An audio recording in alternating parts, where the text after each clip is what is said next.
Thanks a lot. I appreciate you taking a few minutes to talk to me Not at about all. Amulet. I remember this being at Sundance and everybody talking a lot about it. I didn't get a chance to see it there though, but I'm curious now that I've seen it. What was it like for you to to have your first movie playing in front of the Sundance crowd, which can sometimes be brutal? But what was it like for you? That must have been a horror movie in its own way, I guess. Yeah, I mean, it feels very churlish to say that it was awful because, obviously it was probably one of the greatest moments of my life to have got Right. in the Sundance and, just such an, very overused expression, but like very genuinely an incredible honor to be there. And I felt, like I was so profoundly lucky to be there. But then, actually screening the film there was just, I mean, it was horrific. You've worked on, something for years and years, and you've, gone through this experience, and it's, cost you so much, and and then you take your like tiny little shriveled baby out into the world and you offer it up, and, suddenly you have to sit in a room with a lot of people while they, while they watch it. And I think, I don't know why I just hadn't really thought about that part of it. I just Right. had only ever thought about myself and whether or not I was going to be pleased with it. And I'd never really imagined having to share it with people. I mean, genuinely, I was on the plane going over there and somebody was sitting next to me and they said, well, how are you feeling about people watching it? And I was like, oh yeah, I guess people are going to see it. And yeah, it was really, truly terrifying. So before I ask you how you came up with the story for this, because you also wrote the script and everything, of course you know that. But what made you want to make the jump from acting to filmmaking? A lot of actors try it, but a lot of actors are don't have that kind of inclination. But what was it that made you want to make that move? Well, I mean, I've always written. I mean, I think when I was certainly like a child and a teenager, I was writing. I mean, nothing any good, but I was Oh, definitely writing. And then I think when I started acting, that became very consuming, and I got a lot of work when I was younger, and it became something that just I didn't really think about writing anymore. And then after a few years, I just realized that I was gonna maybe not be happy as a person unless I had a little bit more of a kind of personal creative outlet. yeah, um, I think it's a wonderfully creative job, acting, but you always eventually have to subsume to somebody else's vision, and that can be an incredible thing to be part of someone else's vision, but maybe it's good to have a bit of balance in your life. And I think when I was in my mid-20s and I kind of went back to writing, I didn't necessarily know that anything would come of it, because when you start writing, everything you write is so unbelievably terrible. you right. know you just think, oh well, it's just me, I don't have any talent. But I'm lucky, I've got people in my life who reminded me that it takes years. It takes years and years to get even a bit better, and so I persevered. And then I think it became that all of that kind of what was happening inside me just coincided with the industry going through a really big change. Yeah. And you did just start to see a greater variety of voices coming through. And so, on top of wanting to write, wanting to direct my own work became suddenly a lot more possible, because I started to watch films, a lot more films made by women. And so it suddenly occurred to me, I suppose, after a few years, that I could try and aim for that as well. That's it's interesting that you brought that up. We are seeing a sort of I don't want to say resurgence, because it's almost a new thing that we're seeing a lot of women taking on genre films that are usually occupied by men. What do you think has brought along this sudden? And it's not just that it's happening, but there's a real interest in it too. What do you think has brought this on? Well, I mean, as far as I can tell, there's now more women working in all genres. Hmm. But I feel like there's greater surprise about women working Hmm. in horror, because traditionally it's seen as being a medium where the fan base certainly, and, you know, of course the people who made it, but the people who, you know, absorbed it and were enthusiastic about it were largely men. Right. I have no idea if that's true. I don't have any kind of statistics about whether I think you're right. I think women you might be involved. right on that one. but I think, I mean, certainly the horror films that I've seen that are just, you know, incredibly brilliant that have come through in the last few years, Raw, Revenge, The Babadook, you know, and they, I mean, those people can't have been women who didn't love horror films growing up. So those women have always been there, you know, the women who have loved horror and you know, seen it as a kind of great art form and seen it as their art form. But, you know, now they're being given the opportunity to become directors. It's interesting that talking about that, because yeah, it's been a genre largely dominated by men, but they always, you know, the trope of the final girl is there for a reason. You know, men create that. And you talk about a lot of women who grew up watching horrors.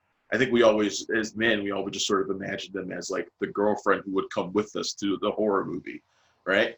But we Yeah. don't actually think of them as the ones who can actually tell the story, you know, the way you're doing, which I really I dig it. And the source, I think, you know, also what's amazing about horror, what I love about it is that there's no end, there's no limit to what can be horrific, you know. So there's obviously been incredible, great artists, male artists working, you know, and you take a film like Rosemary's Baby, and, you know, I think that there's a connection between it being a male filmmaker and the source of the evil, the threat of the film being the baby. Right. But then, you know, you have a female filmmaker come on and, you know, maybe the source of the threat or the evil is, you know, it's a different perspective on that. And, you know, and we'll just see a kind of widening, and you get a film like Get Out, you know, where you can just limitlessly kind of increase and change the source of what is threatening or you know, frightening to you as an individual, and the more and wider variety of people that you have doing that, you know, the greater source of those kinds of threats will be. So moving on to talking a little bit more about Amulet, and I really don't want to, you know, give away anything about it, because I think one of the best things about the movie is kind of peeling away at it, and there's always something new underneath it until it becomes something that you're like, oh, okay. So I don't want to give away too much, but I do want to talk about how you kind of came up with the idea for this, because, you know, like you said, this is your directorial debut feature. You could have started with just about anything, but you started with this story. So what made you want to start with this? I think I was really interested in, maybe because I you know, I'm an actor. I think I was really interested in making a film where the characters all switched places. So, you know, your understanding of everybody in Amulet is that they are tropes to a certain extent. You know, you have a good man who's lost in the forest, you know, kind of mythological forest. He comes across, you know, a dilapidated castle. Inside is a young woman who needs saving, who is at risk from an elderly woman. You know, these are the kind of tropes, the kind of tropes of fairy tale that we grow up with, that are all kind of in a lot of our kind of DNA. And I just wanted to kind of change everybody's positions in the story. Just a sort of very simple idea, nothing very revolutionary about that. But it became clear that in order to do that effectively, you had to work in a genre where the tropes of the characters were things that the audience really understood. You know, you're not dealing with horror, you're not dealing with characters who have, you know, limitless kind of screen time to concentrate on the facets of their personality. They're usually reduced to kind of a few different kind of characteristics, or sometimes just one kind of essential thing, like with Hitchcock, you know, with Vertigo, you know, the character becomes their fear, you know. And so it became very clear that was the genre to tell that story in. To do that in, you had to be working in a genre film. Right. You cast two of my favorite actors in the world in this movie, and Imelda Staunton and Carla Jerry, who I am a huge fan of since Wetlands, Morris from America. I like her in pretty much everything she's done. Blade Runner, of course. And Alec, Sukarno, who I did not know before this movie, was also really fantastic. Talk to me about the casting of them. Did you have them in mind in any sense while you were writing it? No, I didn't. I mean, I didn't have people in mind for Magda or Thomas at all. I mean, I think I wrote uh, Sister Claire, Imelda's role, thinking about her, but I thought about her and thought, well, it will be like Imelda Staunton, you know. Right. It won't be She does her. have a type. She does have a type that she's Yeah, really it good will at. be an actress of that brilliance, you know, who can also do quite big things, you know, Yeah. and make really bold choices. But I mean, I had worked with Imelda before, so, you know, obviously I thought, well, I'll send her the script and then she'll say no, and then we'll just work down a list of other people. And then to my incredible surprise, she said that she would do it, which was amazing. And you know, I'm still just very grateful to her. She doesn't need to do a film like this, you know, at all. So it was incredible that she said yes. And, you know, and then with Carla and Alec, yeah, like you, I'm a really big fan of Carla's work. I think she's an extraordinary actress. I really had remembered her scenes from Blade Runner, which, you know, was a film that, you know, I didn't like all of it, you know, and so I really, but very clearly remembered those scenes and thought that she was extraordinary in them. And Wetlands as well, I think is a great film, really held together with a very brave and committed performance. And, you know, I offered her the role, we sat down and we talked about it. And she just, you know, she's just one of those actors who's just like filled up to the brim with passion. She's an incredibly kind of passionate and emotional person, and she was very passionate about the subject matter and about the way that the story should be told. And she was a wonderful creative collaborator, and I found working with her really inspiring. And then Alec, I did know because a film that he was in called God's Own Country was a huge hit in this country and, you know, across the world, won loads of awards. He was amazing in it, but he's also he was one of the first people that the casting director suggested, actually, and he's a very sympathetic looking man. Right. You know, he's entirely unthreatening in every way, and also, you know, in his manner and his, when you meet Alec, you know, he's incredibly nice and self-effacing, and you know, that was just what we needed. You know, you just at no stage in the film, I think, can you be questioning or concerned about his motives, or the kind of nature of his character. And he also, you know, Alec was incredibly patient, I have to say, because, you know, it's not easy to work with creatures and to work with prosthetics and, you know, all of the kind of craziness of all of that, and do it on, you know, quite a kind of limited budget. So he was very patient, and yeah, there are certainly a lot of actors who wouldn't have been like that, probably myself included, I have to say. I was going to ask you about that. I mean, because what was it like? Because you talked about the budget for a first-time filmmaker. It's like an extra hurdle for you to have to overcome. As someone who has worked in other features, they may have been bigger. You know, what was it like to you to kind of grapple with that?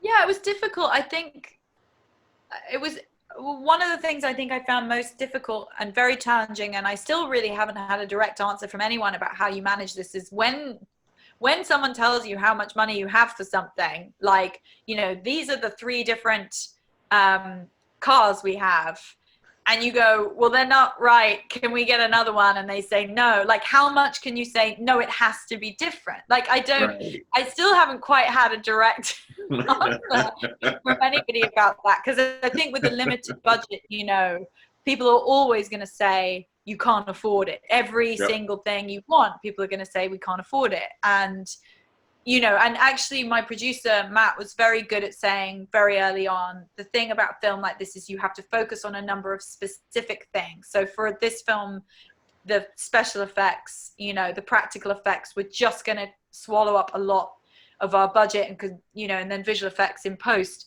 and that we just had to ensure that that was completely protected. So other things that we wanted, like building, you know, a 3-tier set, or like, you know, of shooting on film, shooting the flashbacks on 60mm, things like that, that we really wanted, just couldn't be achieved because we had to really focus in on that one part of the film. But, you know, I would say to anybody who's like trying to make a film, you know, that the budget is a mystery. It just seems to be a mystery at the time. It seems to be a mystery afterwards. Nobody really knows, you know. And you know, I have subsequently spoken to a lot of really experienced filmmakers who I know, and I say, how do you know when they're telling the truth if they say there isn't enough money there? And they say, you never know. You never find that out. We're running out of time here, but I want to ask you really quick about cinematography. I mean, I love the look of the film, from the dilapidated house to we talked about some of the tropes earlier about the you know, some of the horror tropes. There's the house that's kind of crumbling. There's the, you know, the old woman in the attic, but they all have this great look. Brings such personality to the movie. Can you talk about how you and the DP came up with it? Yeah, well, I had an amazing DP, Laura Bellingham, who was just from the off was just very enthusiastic about the film and very kind of in touch with the themes. You know, when I spoke in the script, I kind of wrote a lot about how I wanted it to have different kind of aesthetics, you know, for the flashbacks, for the exteriors of modern day London, and for the interior of the house. And I think she did incredibly beautiful work on the film.